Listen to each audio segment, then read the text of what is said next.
Hello అండి, welcome to Vimala until. And ఈరోజు మళ్ళీ మీ ముందుకు వచ్చేసాను ఒక టేస్టీ స్పైసీ రెసిపీతో. అండ్ దాని పేరే నాటుకోడి ఎగురు. అరే, నాకైతే ఒక మాట చెప్పండి, నిజంగా నాటుకోడి రుచి తెలిసిన వాళ్ళు ఎవరైనా నాకు ఇది నచ్చదు అని వాళ్ళ నోటితో అనగలరా? అనలేరు. ఎందుకంటే బాయిలరే, నాటే. అండ్ ఇప్పుడు మన రెసిపీ కూడా అంతే టేస్టీగా ఉండబోతుంది, చాలా ఈజీగా కూడా చేసేసుకోవచ్చు. సో మరి ఇంకెందుకంటే ఆలస్యం, రెసిపీలోకి అయితే వెళ్ళిపోదాం. బట్ బిఫోర్ దట్, వీడియో అంతా చూసిన తర్వాత ఒక లైక్ వేసుకోవడం మర్చిపోకండి. అండ్ మీరు కనుక నా వీడియోస్ ఫస్ట్ టైం చూస్తున్నట్టయితే సబ్స్క్రైబ్ చేసుకోవడం మాత్రం మర్చిపోకండి. So let's get started.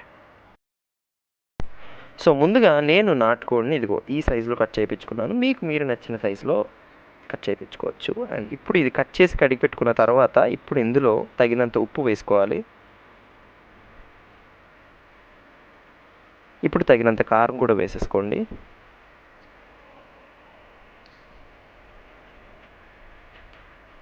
ఇప్పుడు ఒక టేబుల్ స్పూన్ పసుపు. తర్వాత ఇప్పుడు మొత్తం ఒకసారి బాగా కలిపేసుకోండి.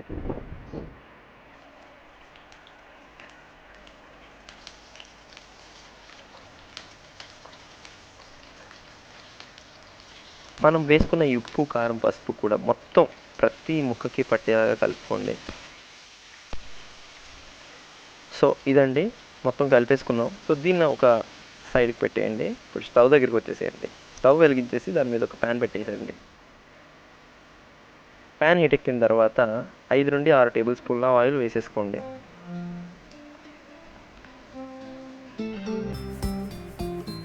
ఆయిల్ కాస్త హీట్ ఎక్కిన తర్వాత మనం ముందుగా కట్ చేసి పెట్టుకున్న 4 పచ్చిమిర్చి మధ్య కట్ చేసి పెట్టుకోవాలండి సెంటర్కి, అవి ఇందులో వేసేసుకోండి. అండ్ అలాగే 2 పెద్ద సైజు ఉల్లిపాయలు కూడా చిన్న ముక్కలుగా కట్ చేసి ఇందులో వేసేసుకోండి. ఇప్పుడు కాస్త ఉప్పు ఇందులో వేయండి, ఎందుకంటే మనకు ఉల్లిపాయలు త్వరగా వేగుతాయి. ఇప్పుడు ఒకసారి బాగా కలిపేసుకుందాం.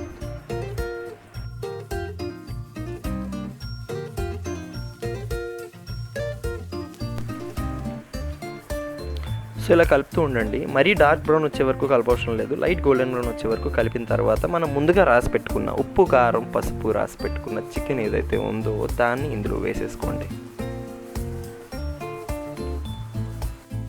సో ఇలా జాగ్రత్తగా మాంసం అంతా వేసేసుకున్న తర్వాత ఒకసారి గరిటతో కింద ఉన్న ఉల్లిపాయలు ఈ మాంసం బాగా కలిసే వరకు బాగా కలిపేసుకోండి. నేనైతే ఇలా ఏదో ట్రై చేశాను, వర్కౌట్ అయింది. అండ్ మీరు మాత్రం అలా ట్రై చేయకండి. ఒకవేళ చేయగలనంటే చేయండి, పర్లేదు, ప్రాబ్లం ఏం లేదు. అండ్ గరిటతోనే కలిపేసుకుంటే బెటర్.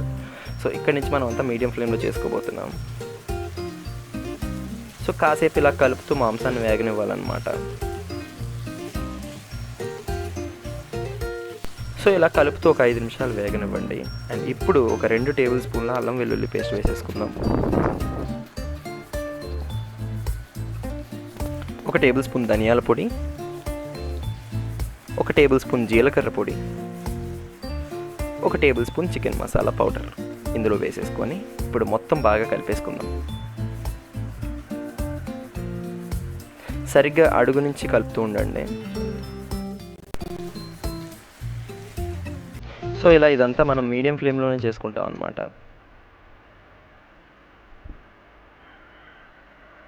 ఇలానే మనం కలుపుతూ మసాలాలన్నీ ముక్కకి ప్రతి పీస్కి కూడా బాగా పట్టే వరకు మనం బాగా కలుపుతూ ఉండాలి.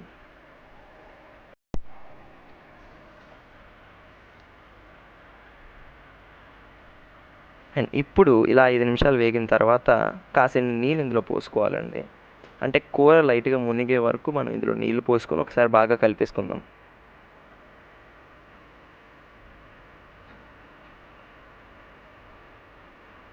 ఇప్పుడు మూత పెట్టేసుకొని మీడియం ఫ్లేమ్లోనే దీన్ని అలానే ఉంచుదాం. ఒక 5 నిమిషాల తర్వాత మూత తెరిచి ఒక్కసారి బాగా కలుపుకుందామండి.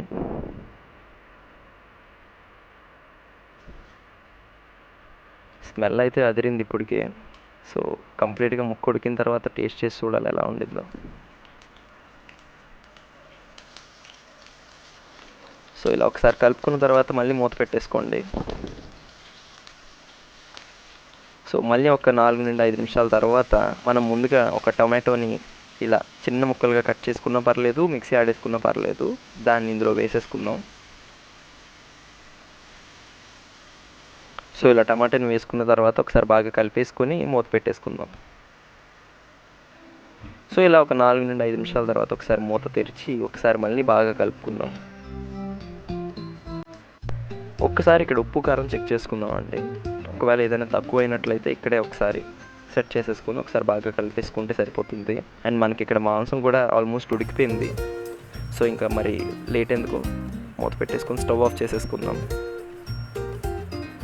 సో ఇంతేనండి, చాలా ఈజీగా చేసేసుకోవచ్చు అండ్ చాలా టేస్టీగా ఉంటుంది. ఒక్కసారి మీ ఇంట్లో అయితే ట్రై చేసేసేయండి.